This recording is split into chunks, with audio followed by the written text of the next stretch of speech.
اشارہ نہیں سمجھے گی تو پھر کوئی بھی اشارہ نہیں سمجھے گا. بھائی بندوں کے اماموں کے والدین کا پتہ نہیں چلا, ابھی پتہ ہی نہیں چلا کہ اس کے والد کتنے ہیں.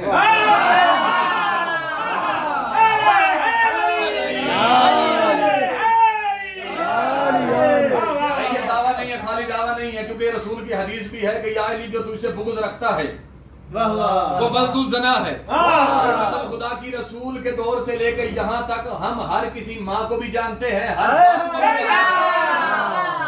ماں نے کہا تھا کہ یہ نبی جو علی کی کان میں سرگوشیاں کرتا ہے مجھے اس سے حسد ہوتا ہے.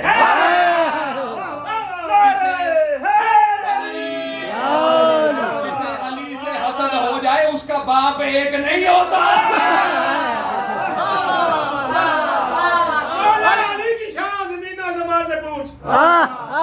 مولا علی کی شان زمین و زمان سے پوچھ, کرسی لوح قلم و آفتاب سے پوچھ, اور تیرے پسر کے دل میں نہ ہوئے علی اگر یہ بچہ کہاں سے آیا, یہ بچے کی حیدر حیدر حیدر حیدر پوری دنیا میں انہوں نے کیمرے کی مدد سے, ممبروں کی مدد سے دنیا میں یہ افواہیں پھیلائی کہ شیعہ قوم وہ ہے جسے رسالت, عظمت رسالت کا نہیں پتا. شیعہ قوم وہ ہے جس نے کبھی محمد کے فضائل نہیں پڑھے. بالکل, کیونکہ میرا ایک موضوع بھی اسی طرح کا ہی ہوتا ہے میرا. اگر آپ کو پسند آئے تو ٹھیک ہے, ورنہ نہ پسند آئے میں تب بھی آپ کو شکریہ ادا کروں.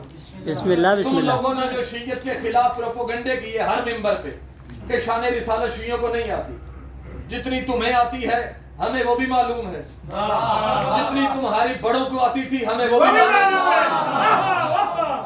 ہمیں پتا ہے تم نے شان رسالت دنیا کو کیا بتائی. میں نے کل بھی پڑھا جشن اور آج بھی پڑھا ہوں, اس سے بس تھوڑا سا وہ آپ کو ساتھ لے کے تھوڑا سا, اگر میں تھوڑا سا آپ کو بیک گراؤنڈ بتاؤں گا تو آپ کو اگلی گفتگو کا مزہ آئے گا. اب میں نے بھی کل بھی ایک مدرسے میں پڑھا تھا, میں نے کل بھی یہاں وہی روایت پڑھی تھی. تم نے اپنے بچوں کو اپنے ممبروں سے, مسجدوں سے یہ بتایا کہ محمد پیدا ہوا تھا تو ایک غریب گھر میں تھا. محمد کی حالت یہ تھی کہ محمد کی پھسلیاں نکلی ہوئی.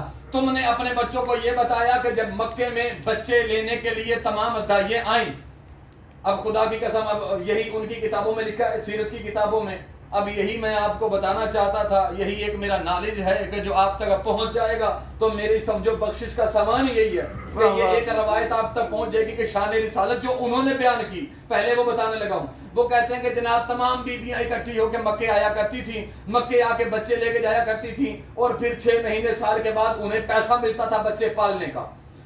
یہ وہ شان رسالت اب نبی کی بیان کر رہی ہے کہ ایک حلیمہ سعدیہ تھی. حلیمہ سعدیہ کے پاس پہلے ایک بچہ تھا اور اس کے ہاں اتنا دودھ نہیں تھا کہ وہ بچہ بھی پل جائے. اس کے پاس ایک اونٹنی تھی یا خچر تھا, 2 چیزیں ہیں, ایک اونٹنی تھی یا خچر تھا. جو اونٹنی تھی وہ اتنی کمزور تھی کہ وہ چل بھی صحیح نہیں سکتی تھی. وہ کہتے ہیں کہ جب حلیمہ بیٹھی ہوئی تھی تو حلیمہ کے ساتھ اور دائیاں بھی تھی. جب وہ مکے کا سفر کر رہی تھی تو وہ اونٹنیاں جلدی جلدی آگے گزر گئی, حلیمہ بدقسمتی سے پیچھے رہ گئی. اب تمام جو عورتیں ہیں انہوں نے مکے کے امیر امیر امیر امیر بچے لے لیے, کسی نے محمد کو نہیں لیا. حلیمہ سعدیہ آئی, جیسے ہی حلیمہ آئی حلیمہ نے نہ چاہتے ہوئے بھی محمد کو لے لیا. شان رسالت بیان ہو رہی ہے مسجدوں میں, ممبروں پہ, کہا کہ حلیمہ نے نہ چاہتے ہوئے بھی محمد کو لے لیا. یار اپنے میں بس یہاں آئے ایک جملہ روک کے میں بتانے لگا ہوں. کسی گاؤں میں اگر غریب کے ہاں بچہ پیدا ہو جائے, وہ غریب کا بچہ جوان ہو جائے, پورے گاؤں میں اپنے ایمان سے بتاؤ کوئی اس کی بات سنے گا؟ کوئی بات سنے گا اس غریب کی؟ خدا جانے محمد کیسا غریب تھا جو مدینے اور مکے میں کہتا تھا میں نبی ہوں. تمہارے خدا جھوٹے ہیں, کسی کی جرأت نہیں ہوتی تھی.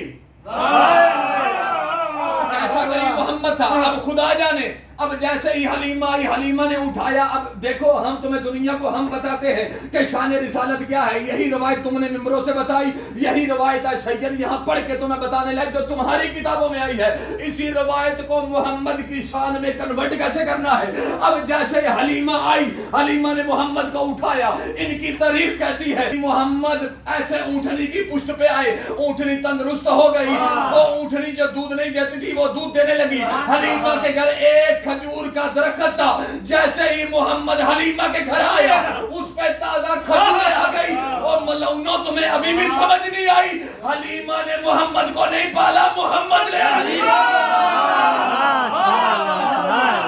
بدری کی آمد، بدری کی آمد، بندار کی آمد، بندار کی آمد، دلدار کی آمد، دلدار کی آمد، مکی کی آمد، مکی کی آمد، زہرے کی آمد، زہرے کی آمد. نعرہ حیدری، یا علی یا علی یا علی مدد حق حیدر. عجیب عجیب نعتیں لکھی، ہم نے تمہیں کچھ نہیں کہا. ہمارا ایک قصیدہ